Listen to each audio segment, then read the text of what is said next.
ప్రేమ కలిగిన మా తండ్రి, మీ ప్రేమ కలిగిన పాదములకు ఉన్నతమైన నామానికి స్తుతి చెల్లిస్తున్నాం.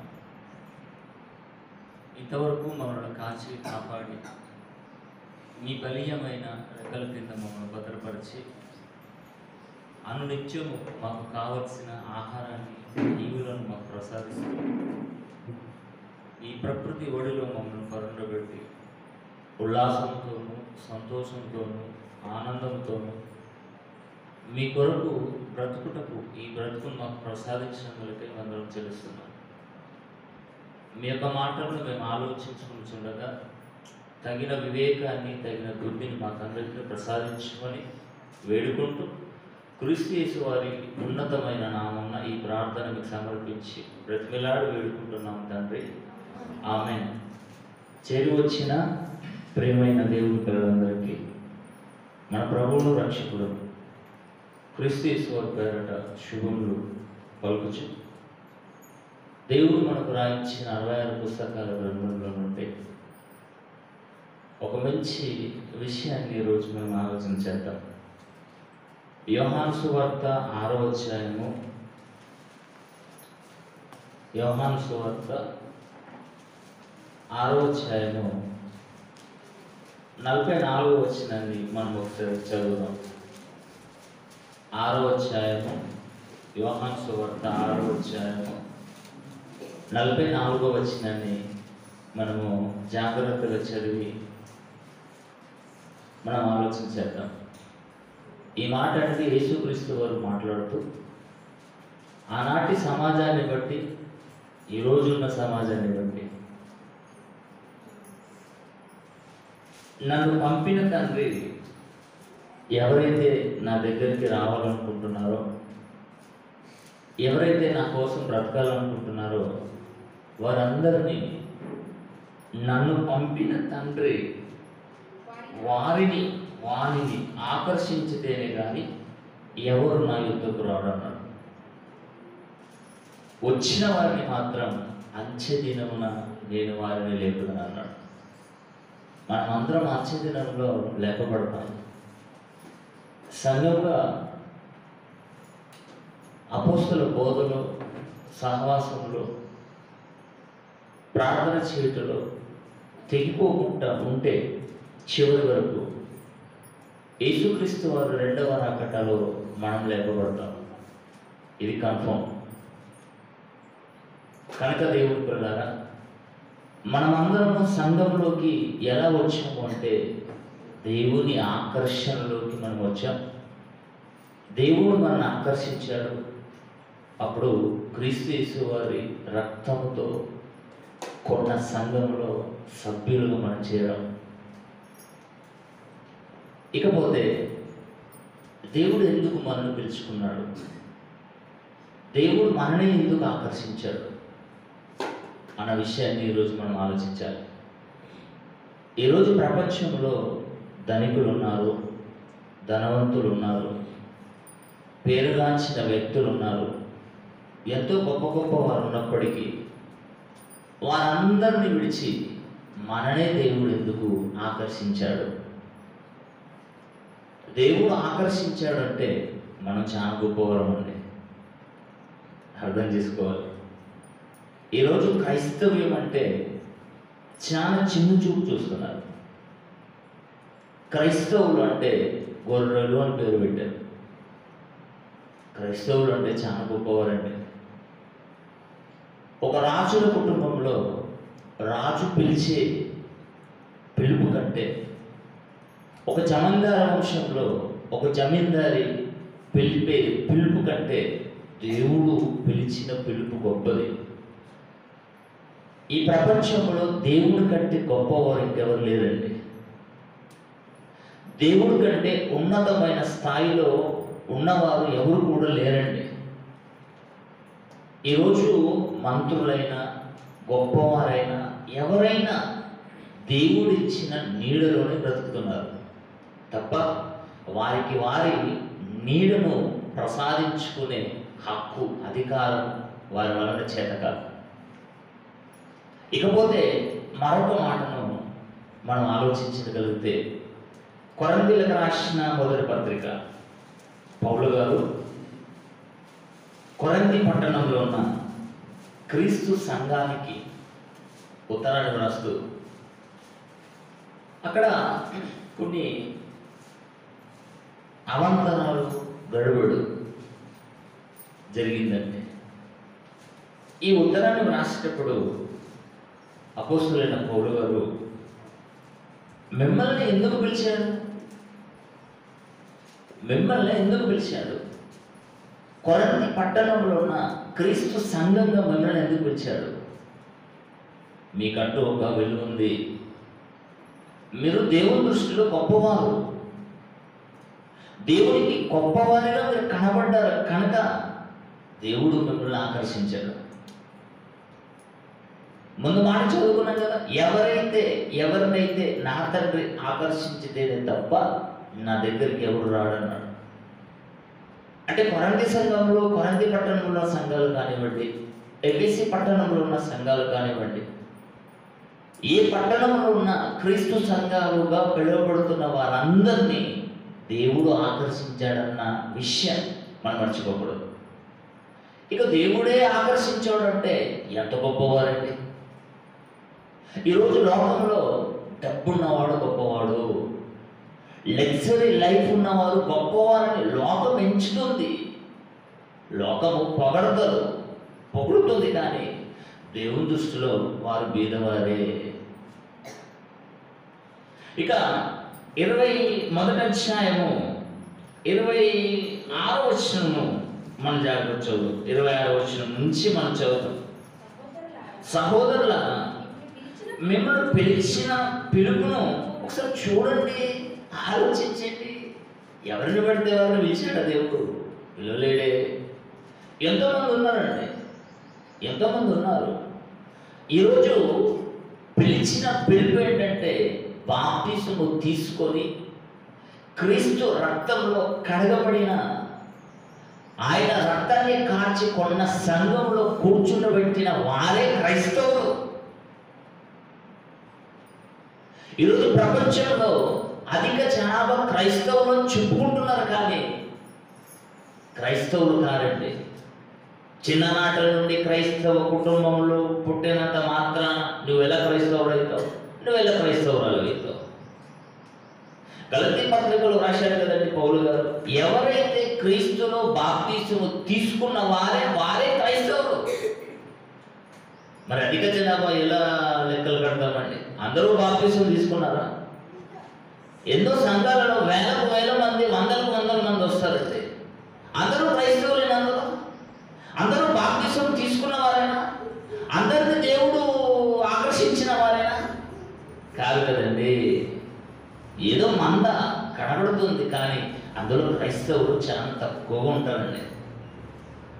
ఇకపోతే సహోదరులారా, మిమ్మల్ని పిలిచిన పిలుపును చూడండి అని అంటున్నాడు. ఏంటి? మీలో లోకరీతిని జ్ఞానులైనను, గనులైనను, గొప్ప వంశము వారైనను అనేకులు పిలువబడలేదు.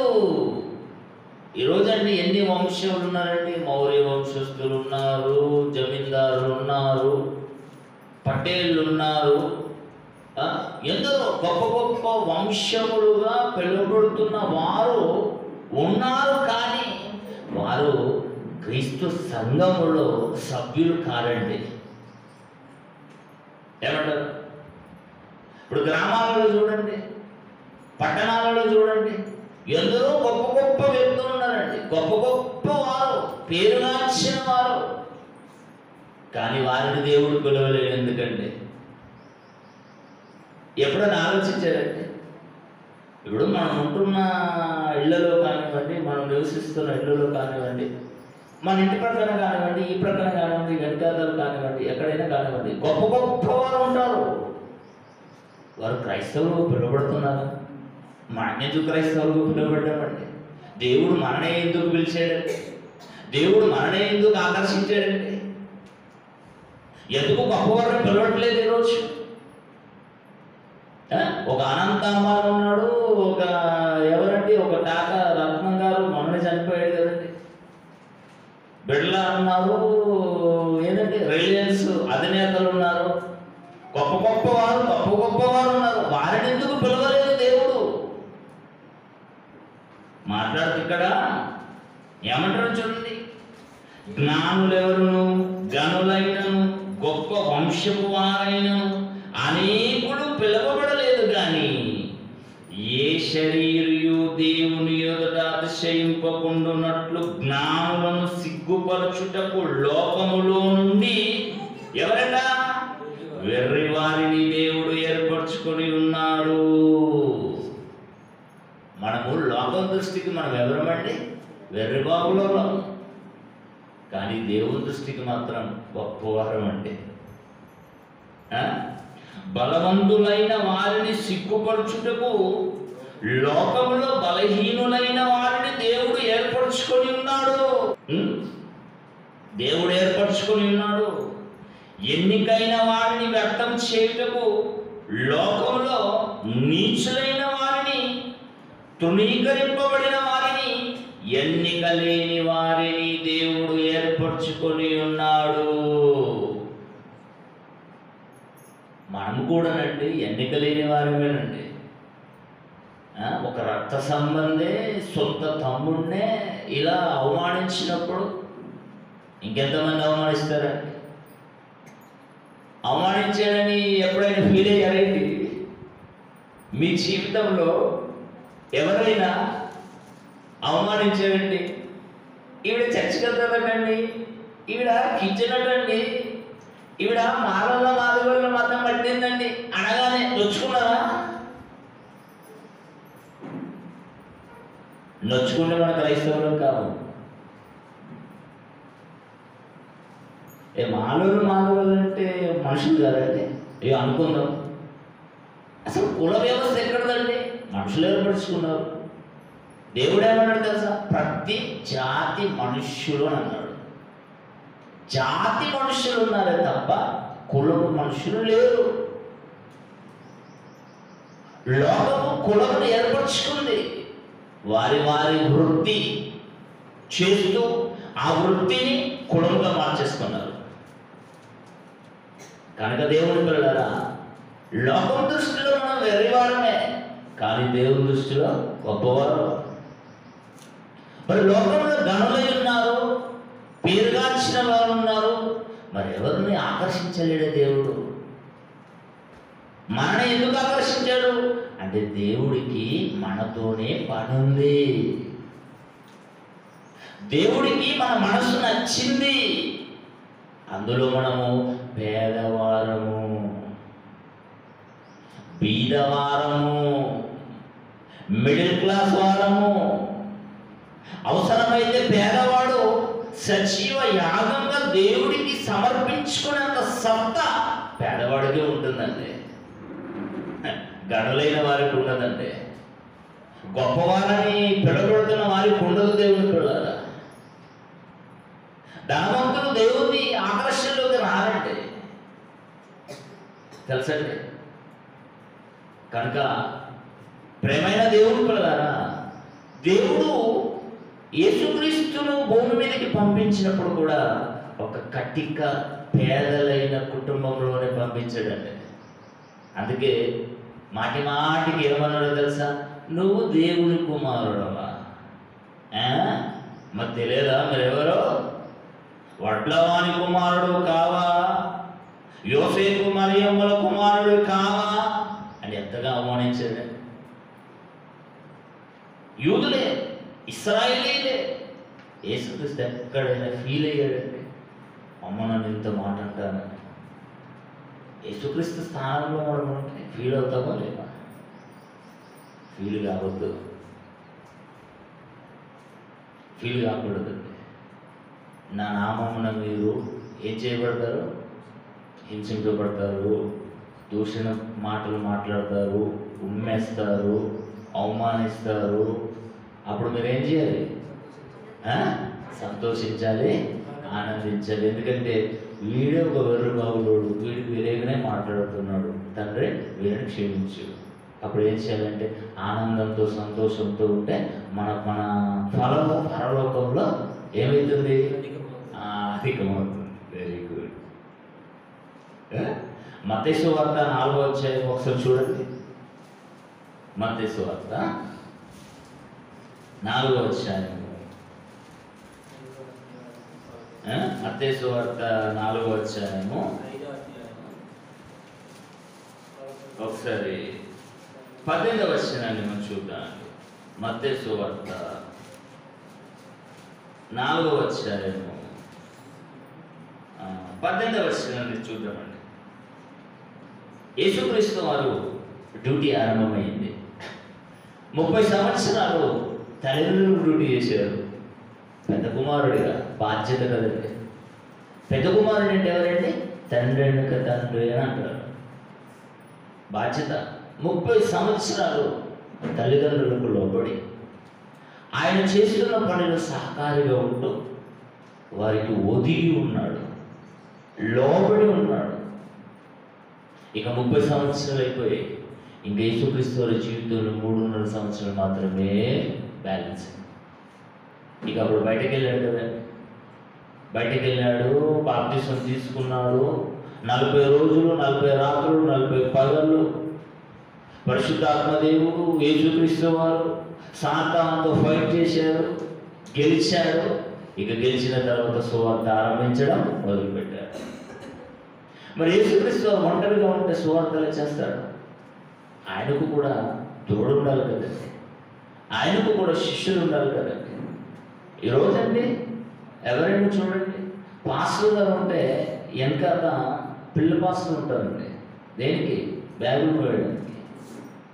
ఒక పాస్టర్ గారికి బ్యాగులు మోయడానికి ఒక అసిస్టెంట్ ఉన్నప్పుడు లోకానికి రక్షణ తీసుకొచ్చే లోకరక్షకుడికి ఉండకూడదంటే 12 మందిని ఏర్పరచుకుంటారు. తెలుసు కదండి. చూడండి, ఆ 12 మంది ఎవరైనా గొప్పవారు ఉన్నారంటే, పేరుగాంచిన వ్యక్తులు ఉన్నారంటే, ధనవంతులు ఉన్నారంటే యేసుక్రీస్తు వారికి తెలిసేదండి. అది చూడండి 18వ వచనం. యేసు గలిలయ సముద్ర తీరమున నడుచుచుండగా పేతురు అనబడిన సీమోను అతని సహోదరుడైన ఆంద్రేయ అను 2 సహోదరులు సముద్రంలో వలవేట చూచెను. మొట్టమొదటి ఇద్దరండి, సీమోను గారు, ఆంద్రేయ గారు. ఆ తర్వాత ఆయన నా వెంబడి రండి. జాలరులతోటి యేసుక్రీస్తుకి ఏం పని అండి? పెదవారే, కటిక దరిద్రులే. ఈరోజు కూలి ఈనాటే వలెయ్యాలి, చేపలు పట్టాలి, మార్కెట్లోకి తీసుకెళ్ళాలి, వాటిని విక్రయించాలి, దానితో వచ్చిన రూకలతో కుటుంబాన్ని పోషించుకోవాలి. అది యేసుక్రీస్తు వారికి తెలియదా? తెలిసే, కానీ వీరైనా కావాలి. ఏమంటారు చూడండి, ఆయన నా వెంబడి రండి, నేను మిమ్మల్ని మనుష్యులను పట్టు జాలరుగా చేతులని వారితో చెప్పాను. నిజంగా ఈ మాట చదివినప్పుడు అంటే ఆశ్చర్యపడ్డానండి. నేను పిచ్చి పిచ్చి లేచిపోయిందండి. అసలు ముక్కు ముఖం తెలియని వ్యక్తి వచ్చేసి మీరు చేపలు పట్టే జాలరులు కదా, నేను మిమ్మల్ని మనుషులను పట్టే జాలరుగా చేస్తాను, నన్ను వెంబడించుకోవడంగానే ఎలా వెంబడించారండి? పేదవాడు నమ్ముతాడండి, బీదవాడు నమ్ముతాడండి, కానీ ధనవంతుడు నమ్మడు. ఆలోచిస్తాడు, ఈయనెవరు, ఎక్కడి వాడు, మమ్మల్ని వచ్చి పిలుస్తున్నాడు ఏంటి, మా పనులు మేము చేస్తుండగా ఏంటి మిమ్మల్ని మనుషులు పట్టే జాలుగా చేస్తారు, నన్ను వెంబడించుకుంటున్నాడండి అని ఆరాధిస్తారు, ఆలోచిస్తారు, మాట దాటేసి సమయాన్ని అడుగుతారండి. కానీ ఇక్కడ చూడండి, వారు తమ వలను విడిచిపెట్టి ఆయనను వెంబడించిరి. ఏం లేదు, వాళ్ళే వారికి జీవనోపాధి, వాళ్ళేనండి జీవనోపాధి. వాళ్ళని విడిచిపెట్టారు, యేసుకృష్ణుని వెంబడించడం మొదలుపెట్టారు. ఆ స్థానంలో ఎవరైనా ధనవంతులు ఉన్నవాడు, ధనవంతులు కలిగిన వాడు ఎవరైనా యేసుక్రీస్తు వారిని వెంబడించగలుగుతారని చెప్పండి. అమ్మో, నా ధనం, నా ప్యాలెస్, నా బిజినెస్, నా వ్యవసాయం, ఇవన్నీ వదిలి మిమ్మల్ని వెంబడించాలా? నాకేం అవసరం లేదు, పోవైనా మీలాంటి వారిని ఎంతోమంది చూశాను. పేదవాళ్ళు కదండి, వాళ్ళే కదండి. పోతే పోని, అమ్మో ఆయన వచ్చాడు, వెంబడించమన్నాడు, మనుషులను బట్టి జాలలో చేస్తానంటాడు, అసలు ఏం చేస్తారో వెళ్ళి చూద్దాం. వెళ్ళిపోయారండి. ఆయన అక్కడి నుండి 20వ వచనం, ఆయన అక్కడి నుండి వెళ్ళి జబదీ కుమారుడైన యాకోబు, అతని సహోదరుడైన యోహాను అను మరిద్దరు సహోదరులను తమ తండ్రి అయిన జబదయి యొద్ద దోణిలు తమ వలను బాగు చేసుకుంటుండగా చూచి వారిని పిలిచాడండి. వీరిద్దరిని పిలిచారు, వీరు వెంబడించడం మొదలు పెట్టారు. మరలా ముందుకు వెళ్ళాడండి. అక్కడికి వెళ్ళేసరికి జబదయి కుమారులండి. పద్మస దీపముల పరవాసి, ప్రకటన గ్రంథం రాశాడే, యోహాను సువార్త రాసిన వాడు అతనే, యోహాను పత్రికలు 3 రాసిన వాడు అతనే. ఏమంటారు చూడండి, తండ్రి అయిన జబదయి యొద్ద దోణిలు తమ వాళ్ళు బాగు చేసుకునిచుండగా చూసి వారిని పిలిచిన వెంటనే వారు తమ దోణిను తమ తండ్రిని విడిచిపెట్టి ఆయనను వెంబడించిరి. తండ్రి గారిని కూడా విడిచిపెట్టారా? విడిచిపెట్టారు. మరి అప్పటికి యేసుక్రీస్తు వారని వాళ్ళకి తెలుసండి ఏమైనా? తెలియకనే వెంబడించారండి. ఆలోచించండి దేవుని పిల్లలారా, తెలియకనే వెంబడించారండి. వెంబడించారు అంటే అమ్మో ఈ వ్యక్తిలో నమ్మకం ఉంది, యేసుక్రీస్తు వారి మీద నమ్మకం కలిగింది. వారికి అన్నిటిని విడిచిపెట్టి వెళ్ళాలంటే మనసు రాదు. ఏమి లేకుంటున్నాం అనుకోండి, వెంబడించమంటున్నారు, వెళ్ళి చూద్దాం.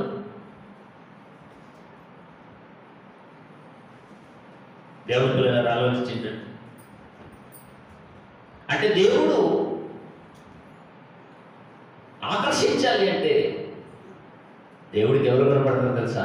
లోకంలో ఉన్న గనులు కనబడలేరు, బలవంతులు కనబడలేరు, ఇంకేంటంటే పేరు ప్రఖ్యాతలు కలిగిన వారు కనబడలేరు, ఇంకా ఎంతో గొప్ప గొప్ప వారు ఉన్నారండి. వారందరిని విడిచిపెట్టి అమాయకులైన, బలహీనులైన, నిరుపేదలైన, కటిక పేదలు, వారిని దేవుడు పిలుచుకున్నాడండి. ఈ 12 మంది యేసుక్రీస్తు వారు వెళ్ళిన తర్వాత నిజంగా దేవుడు కూడా ప్రపంచవ్యాప్తి చేశారండి. యేసుక్రీస్తు వారి మరణం, సమాధి, పునరుద్ధానం. ఆలోచించండి. యేసుక్రీస్తు వారు వెళ్ళిపోయిన తర్వాత కూడా 3000 మందితో సంఘం ఆరంభమయ్యింది. అందులో ధనవంతులు ఉన్నారని మనం ఎక్కడ కూడా అక్కడ రాయబడలేదండి. ఎవరైనా సభలకు మనం వెళ్ళినప్పుడు అండి, ఆ వాక్యోపదేశంలో వాక్యం చెప్పినప్పుడు చాలామంది వాటిని వింటారు, మర్చిపోతారండి. చాలా తక్కువ మంది విన్న మాటల గురించి ఆలోచించేవారు. ఒకసారి సందర్భం చూడండి, సందర్భం చూసినప్పుడు అండి మహా సంతోషం అనిపిస్తుంది నాకైతే. అపోస్తల కార్యములు 2వ అధ్యాయము, అపోస్తల కార్యములు 2వ అధ్యాయము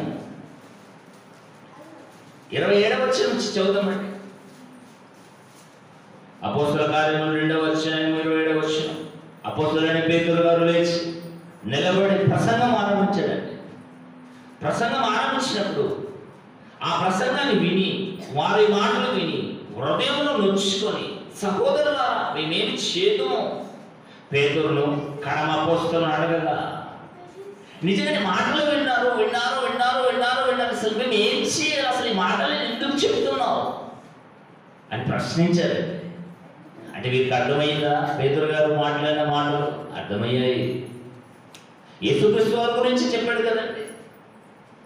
అర్థమైన వారు ప్రశ్నిస్తారు, అర్థం కాని వారు చెవులకెళ్ళి వింటారు, చెవులకెళ్ళి తీసేస్తారండి.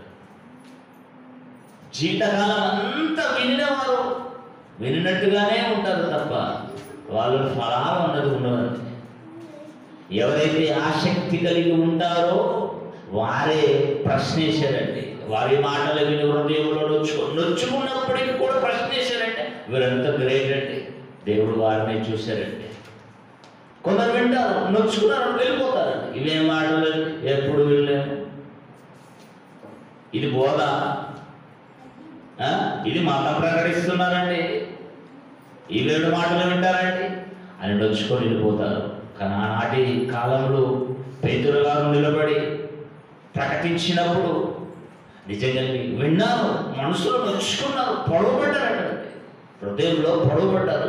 పొడవబడ్డప్పటికీ కూడా అవును ఇవి నిజమే కదా, ఇవి ఆలోచించవలసిన మాటలే కదా, ఓకే మేమేం చేయాలి అని ముందుకు వచ్చారండి.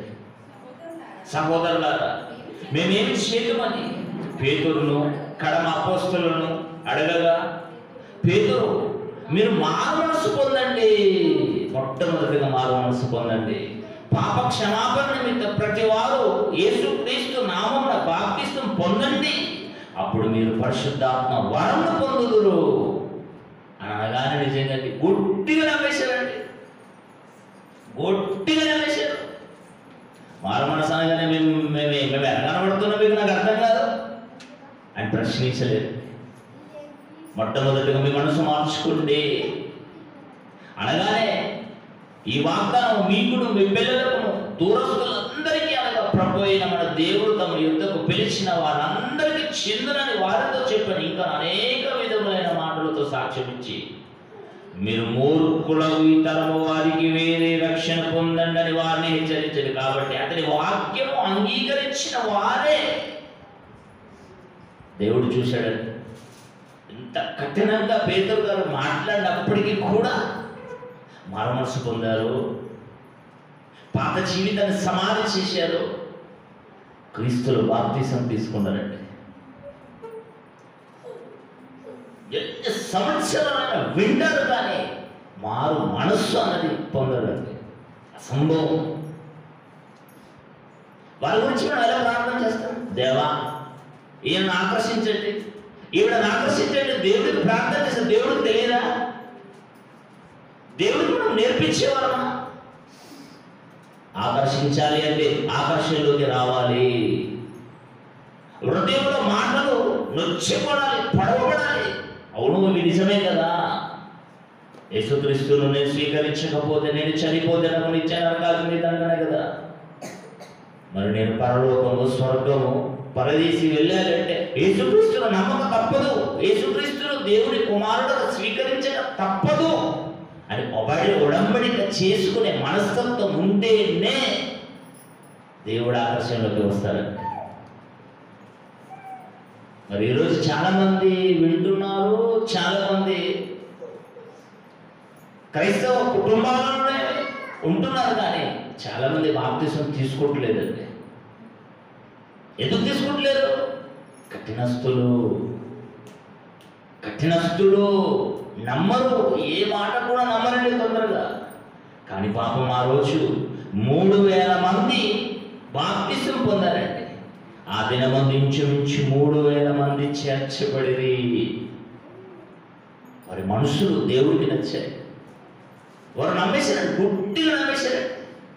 ఈరోజు చూడండి సీరియల్ కానివ్వండి, సినిమాలు కానీ అవన్నీ యాక్టింగే, ఇవన్నీ కల్పిత పాత్రని ముందుగానే హెడ్లైన్ ఇస్తాడు, కానీ ఆ పాత్రలు నటించినప్పుడు ఏడుస్తారు కదండి. అబ్బో అయ్యో అయ్యో అయ్యో వంటలక్క ఆక్క అయ్యక్క. ఇప్పటికి కూడా అండి ఈరోజు ఇక్కడ వాక్యం వినిపోతారు, సీరియల్ చూస్తున్నారటండి. మీకు ఎంత భయం లేదండి? వాక్యాన్ని వింటున్నారు, చర్చస్కి వస్తున్నారు, ఇంటికి వెళ్ళిన తర్వాత సీరియల్.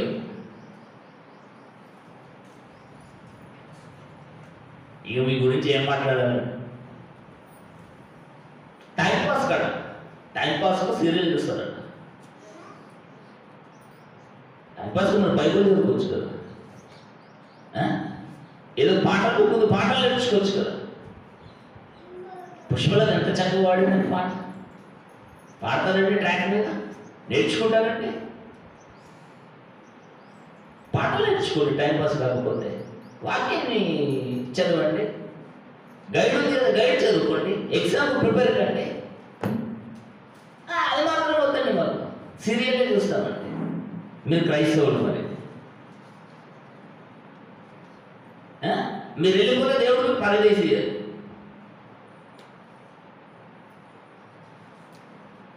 ఇంక కింద చూడండి 45వ వచనం. ఆనందంతోనూ నిష్కపటమైన హృదయంతోనూ ఆహారం పుచ్చుకొనుచుండిరి. మరియు ప్రభువు రక్షణ పొందుచున్న వారిని అనుదినం వారితో చేర్చుచుండెను. 3000 మందితో అనేక మంది చేర్చబడ్డారండి. వీరందరూ ధనవంతులు కాదు. వీరందరూ ఎవరట? నిష్కపటమైన మనసు గలవారు, నిష్కపటమైన హృదయం గలవారు. కపటం లేని హృదయం. గుడ్డిగా నమ్మాలంటే, యేసుక్రీస్తు గుడ్డిగా నమ్మాలంటే, దేవుడి గురించి ఏది చెప్పినా గుడ్డిగా నమ్మి తీరాలంటే, ప్రశ్నించకూడదు.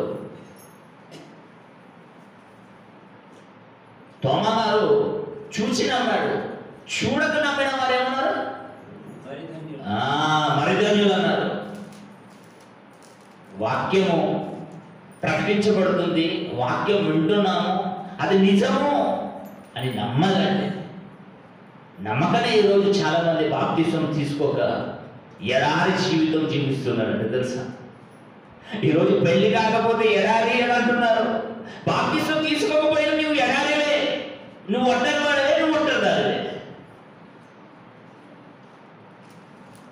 బాప్తిసం తీసుకున్నాం అనుకోండి, ఏమైపోతుందో తెలుసా? జోడి ఎవరితో? క్రీస్తుతో. ఈరోజు సంఘానికి శిరస్సు ఎవరు? క్రీస్తు వారు. మనం అందరం ఎవరు తెలుసా? భార్య. మరి బాప్తిసం తీసుకోకపోతే ఎడారిగా బ్రతుకుతున్నామన్నమాట.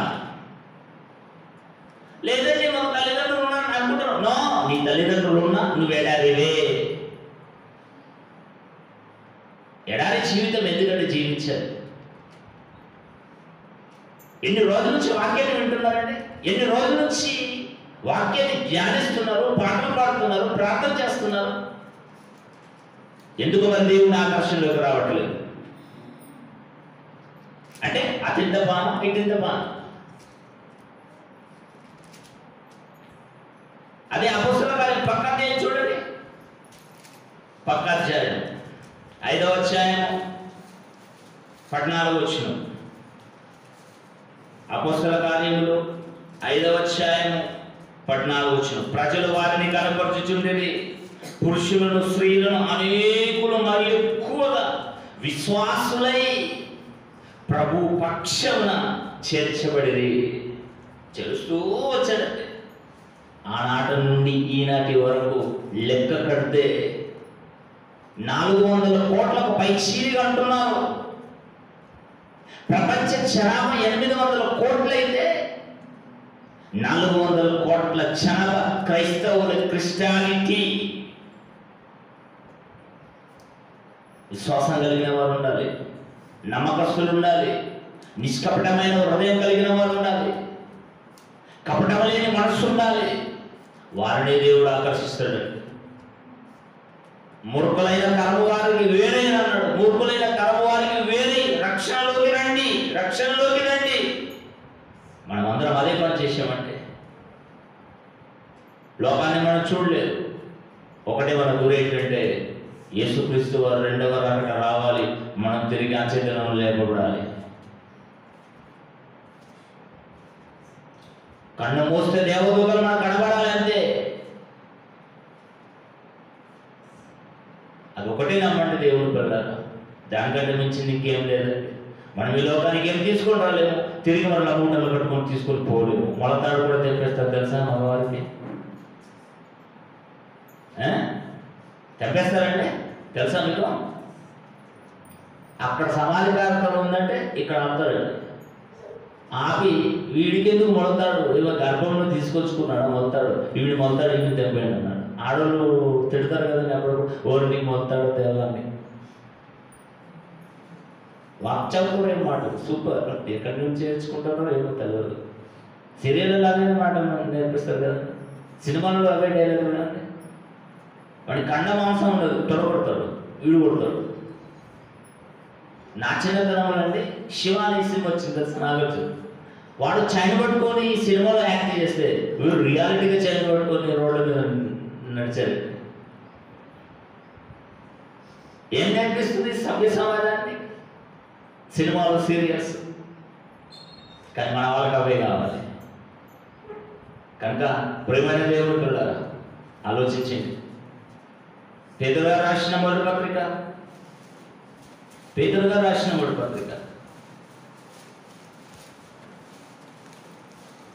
2వ అధ్యాయము.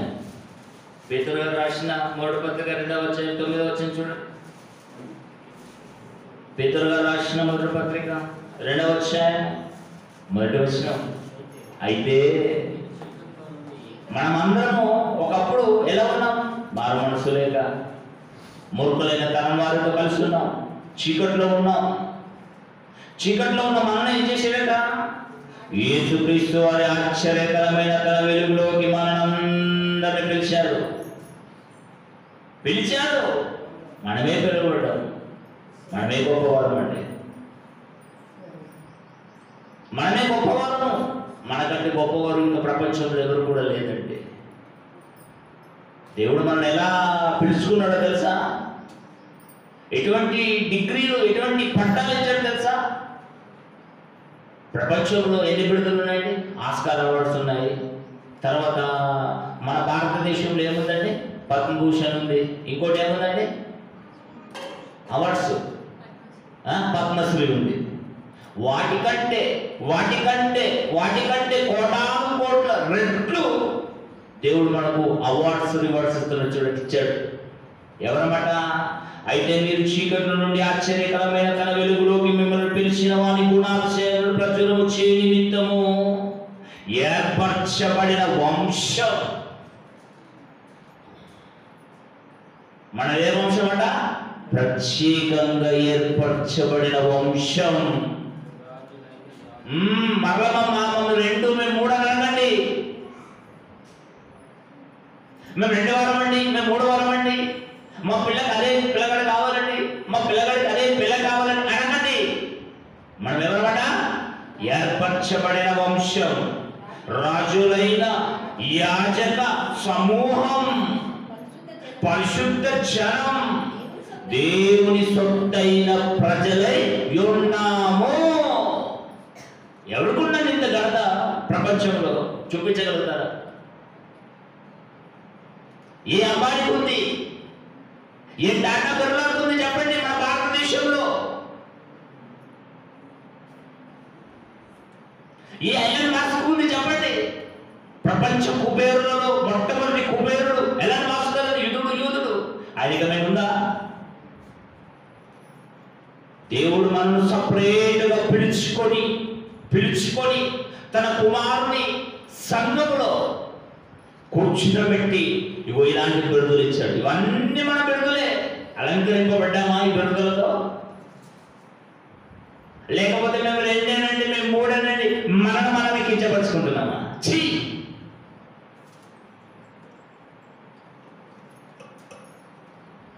ఫోన్ చేశారు కదండి, అయ్యగారు praise the lord. Okay, praise the lord. ఒక చిన్న రిక్వెస్ట్ అండి. ఏంటండి అంటే, మా సంఘంలో నుండి 2 కమ్యూనిటీ ఉందండి. అమ్మాయి ఉంది, బాగుంది, అబ్బాయి కావాలండి. ఏ అబ్బాయి? 2కు సంబంధించిన అబ్బాయి కావాలండి. తెలుసా అండి? ఆశ్చర్యపోతాను నేనైతే. ఏంటండి, క్రైస్తవ్యంలోకి వచ్చిన తర్వాత మనం క్రైస్తవులము, యాజక సమూహము, రాజులము, దేవుని సొత్తైన ప్రజలము, క్రీస్తు రక్తంలో కడగబడిన వారు మనం కదా. మరలేంటండి 2, 3 అంటే? ఏంటో అయ్యారు ఒప్పుకోవట్లేదండి. ఎవరు? కుటుంబీకులు. ఎవరికి అర్థమైందండి? అసలు దేవుడు పిలిచిన పిలుపు మీకు అర్థమైందండి? దేవుడు మిమ్మల్ని ఎలా పిలిచాడన్నది, ఆ పిలుపు గొప్పతనము నేర్పించాలి. నేర్పించే బాధ్యత సేవకుడిది.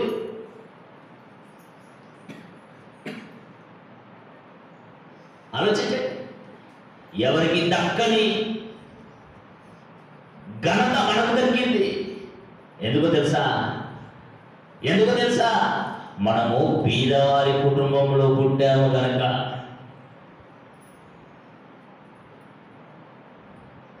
గనుల కుటుంబంలో పుడితే మనకు ఈ యోగ్యత దక్కేది కాదు.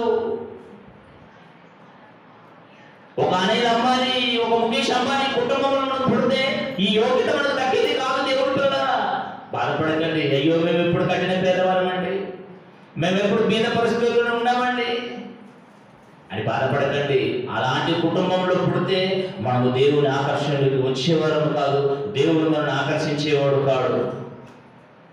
తన కుమారుని రక్తాన్ని కాల్చి కొండ సంఘంలో కూర్చునేవారం కాదని మనము అపోస్తుల బోధలో ఉండేవారం కాము, సహవాసంలో ఉండేవారం కాము, రొట్టె వచ్చే కార్యక్రమంలో ఉండేవారం కాము. ప్రతి వారం ఆదివారం నుండి ఈ వారం వరకు మనం ఏం చేశామో అదంతా ప్రకటన పెట్టండి. ప్రతి వారం లేదా ఇంత మహాభాగ్యం లోకంలో ఉన్న వారికి లేదు. దేవుడు పిల్లరా, వారి పాపాల చిట్ట మూట పెరిగిపోతుంది, మోయలేనంత మూట. మనకేది మూటంతా డిలేట్. ఆ మహాభాగ్యాన్ని కల్పించేటట్టు దేవుడు మనల్ని ఆకర్షించి పిలుచుకొని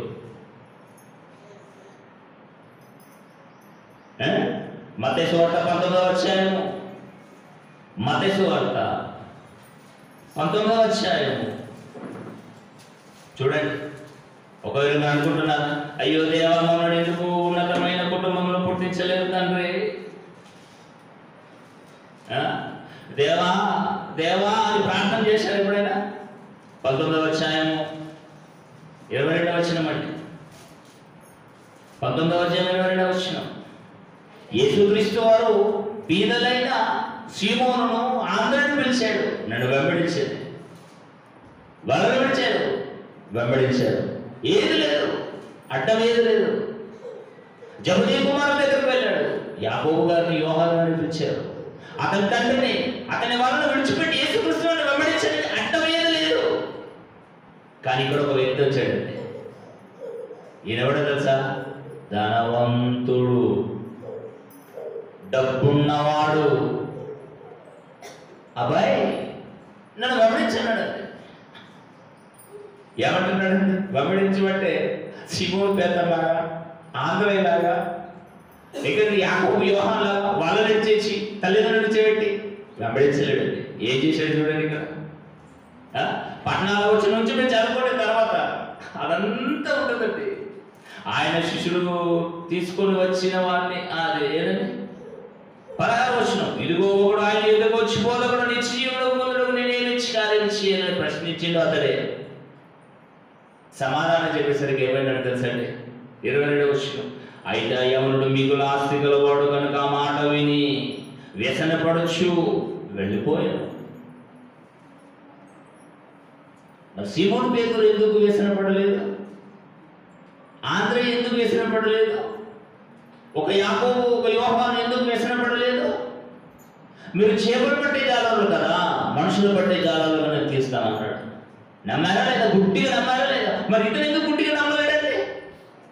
ఆస్తి అడ్డం వచ్చింది, ధనం అడ్డం వచ్చింది, పేరు ప్రఖ్యాత అడ్డం వచ్చింది. మేమండి కమ్మవారం అండి, మేమండి రెడ్డిసిమండి, ఇట్లా చేతులు వేసుకుంటూ అసలు ఆ కమ్యూనిటీలోకి మేము రాలేమండి, అసలు మేము గొప్పవారం అండి. ఎట్లుంటుందంటే వాళ్ళ ఫేసులు ఇలానే చూస్తానండి నేను. అవునా?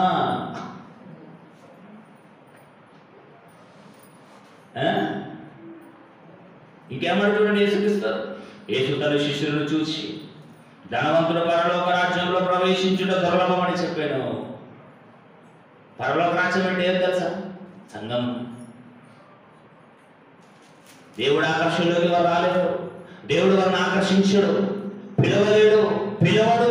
దేవుడి పిలుపు వారికి లేదు. ధనవంతులకు, బీదలైన మనకి దక్కింది ఆ పిలుపు. ఆ రోజు ఆ యవనుడికి దక్కింది. కమా అన్నాడు. ఏమన్నాడు తెలుసండి? 21వ వచనం, అందుకు యేసు నీవు పరిపూర్ణమవుటకు కోరనేడలా పోయి ఆస్తిని అమ్మి బీదలకి అప్పుడు పరలోకముందు నీకు ధనము కలుగును, నీవు వచ్చి నన్ను వెంబడించు అతనితో చెప్పాను. అయితే ఎవరు మిగిలిన ఆస్తి కలవాడు కనుక ఆ మాటకు వ్యసనపడుచు వెళ్ళిపోయాను. అప్పుడు యేసుక్రీస్తు చూడండి, యేసు తన శిష్యుల వైపు చూచి ధనవంతుల పరలోక రాజ్యంలో ప్రవేశించుట దుర్లభమని మీతో నిశ్చయంగా చెప్పుచున్నాను. ఇదిగో ఇది కాక ధనవంతుల పరలోక రాజ్యంలో ప్రవేశించుట కంటే సూటి బెజ్జంలో ఒంటె దూరంలో సులభం మీద చెప్తున్నా. అది దూరదు, ఇది రాదు, రెండు లేదు. ఇప్పుడు ఎవరు గొప్పవారు చెప్పారు? ఈ ఇంకొక మాట చూడండి, పక్క పక్క అధ్యాయంలోనే, పక్క పుస్తకంలోనే, మార్కు సువార్త 10వ అధ్యాయం. ఇంకొకటి వచ్చాడు ఇక్కడ, మార్కు సువార్త 10వ అధ్యాయం, అదే 22వ వచనం, మరలా 22వ వచనం, 10వ అధ్యాయము 22వ వచనం. అతడు మిగిలిన ఆస్తి గలవాడు కనుక ఆ మాటకు చిన్నపుచ్చుకున్నాడు. అక్కడ వ్యసనపడ్డాడు ఒకడు, ఇక్కడ చిన్నపుచ్చుకున్నాడు. అయ్యో, నా మార్గం గుండా నేను వెళ్ళక మరీ నిన్ను వచ్చి నేను అడిగానే. ఏమడిగాడని ఆయన? 17వ వచనమేనా? ఆయన బయలుదేరి మార్గంలో పోషణ ఒకడు పరిగెత్తుగా వచ్చి ఆయన ఎదుట మోకాలుని, సద్బోధకుడా, నిత్య జీవనకు వారసుడకు నేనేమి చేయగలని ఆయన అడిగాడు. ఆజ్ఞ చెప్పాడు. ఓ ఆజ్ఞల గొప్ప, బాల్యం నుండి వీటన్నిటిని నేను అనుసరించుతూనే ఉన్నాను, నాకేంటి కొదవ అన్నాడు. ఇవన్నీ అనుసరించుతూనే ఉంటుంది. యేసోదను చూచి ప్రేమించి, నీకు ఒకటి కొదవగా ఉన్నది, నీ వెళ్ళి నీకు కలిగిన అమ్మి బీదలకేమో పరలోకమందు నీకు ధనము కలుగును, నీ వచ్చినట్టు వెంబడించమని చెప్పాడు. అతను మిగిలిన ఆస్తి కలవాడు కనుక ఆ మాటకు ముఖం చిన్నవిచ్చుకొని దుఃఖపడచ్చు వెళ్ళిపోయాను. మనకు దక్కిన ఘనత చేతలార పోగొట్టుకున్నాడు. చేతలార పోగొట్టుకున్నాడే కారణం ఏంటో తెలుసా? ధనవంతుడు, ఆస్తి గలవాడు, పేరు ప్రఖ్యాతం కలిగిన వాడు కనుక అవసరమైతే దేవుడి పిలుపును పోగొట్టుకున్నాడే తప్ప, కానీ లోకంలో ఉన్న ఆ పేరును మాత్రం దక్కించుకున్నాడు. వాడు ఈ భూమిని గడిస్తే వాడి పేరు మార్చిపోతుంది. ఆలోచించే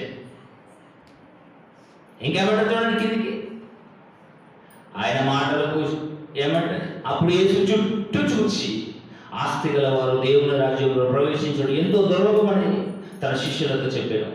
ఆయన మాటలకు శిష్యులు విశ్వమంది. అందుకు యేసు తిరిగి వారితో ఇట్లా, పిల్లలారా, తమ ఆస్తి ఎంతో నమ్మికరించేవారు దేవుని రాజ్యంలో ప్రవేశించడం ఎంతో దుర్లభము. మరలా ధనవంతులు దేవుని రాజ్యంలో ప్రవేశించడం కంటే ఒంటె, సూది, బెజ్జములు దూరుట సులభం. అది కాదు, ఇది కూడా. లూకాసు వార్త చూడండి ఎంత మంచి మాట్లాడితే. లూకాసు వార్త 6వ అధ్యాయము ఆయన శిష్యుల తట్టు చూచి ఎంత ఆదరణ మాటలు చెప్పాడు యేసుక్రీస్తు. 20వ వచనం అండి.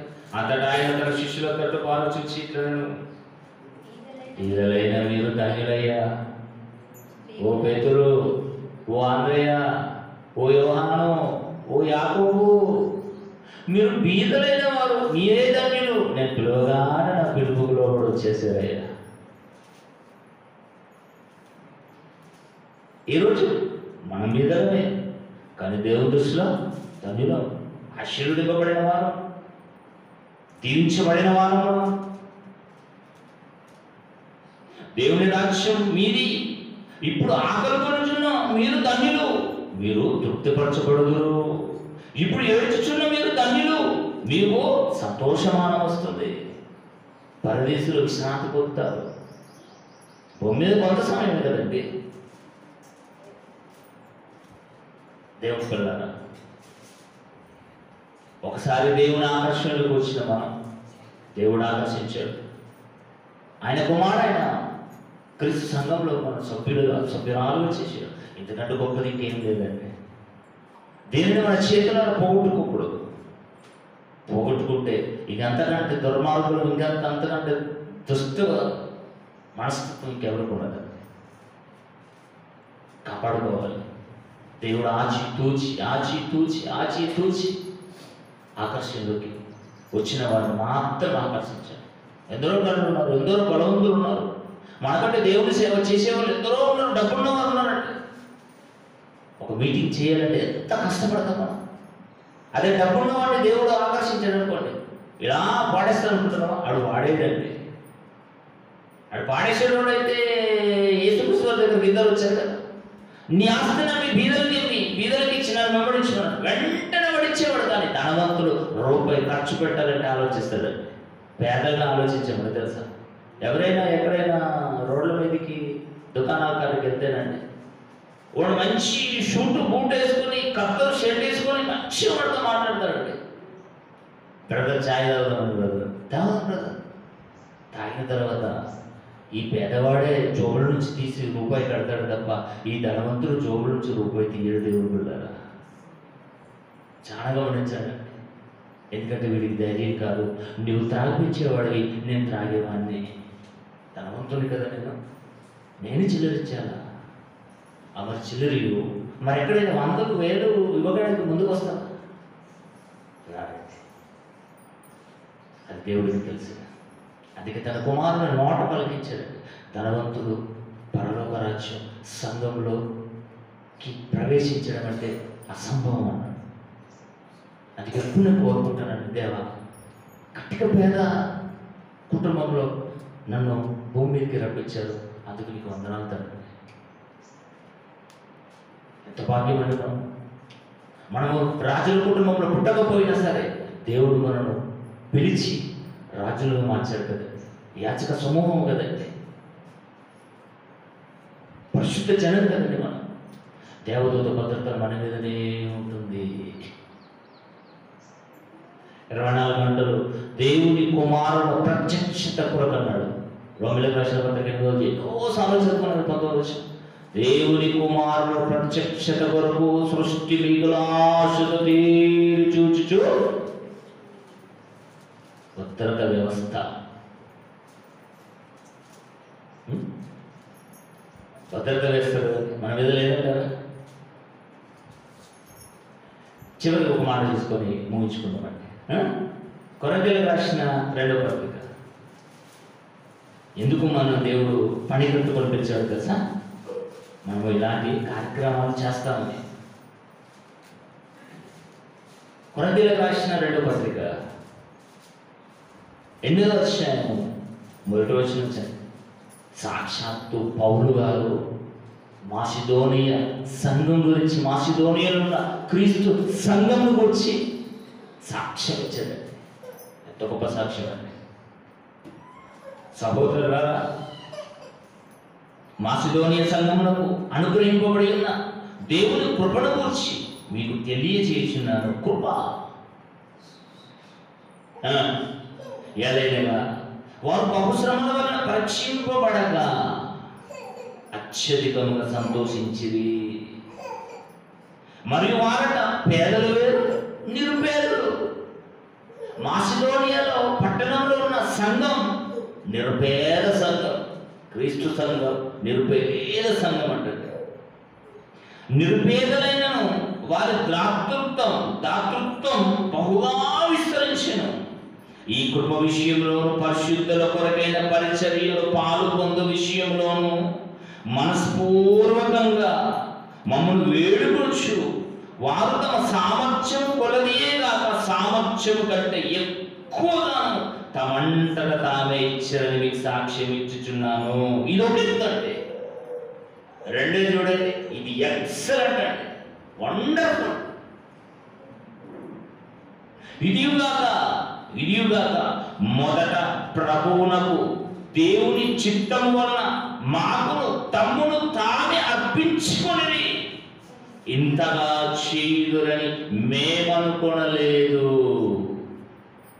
తమకు తామే అర్పించుకున్నారటండి. ఎంత గ్రేట్ అండి. 10-20 చేతులు పెట్టేస్తాం, 10-20 చందలు వేసేస్తాం. అది కాదు గొప్పతనం. తమకు తామే అర్పించుకున్నారట. అసలు ఇంతగా చేస్తారని నేను ఎక్స్పెక్ట్ చేయలేను. రోమీయులకు రాసిన పత్రిక 12వ అధ్యాయం కదండి.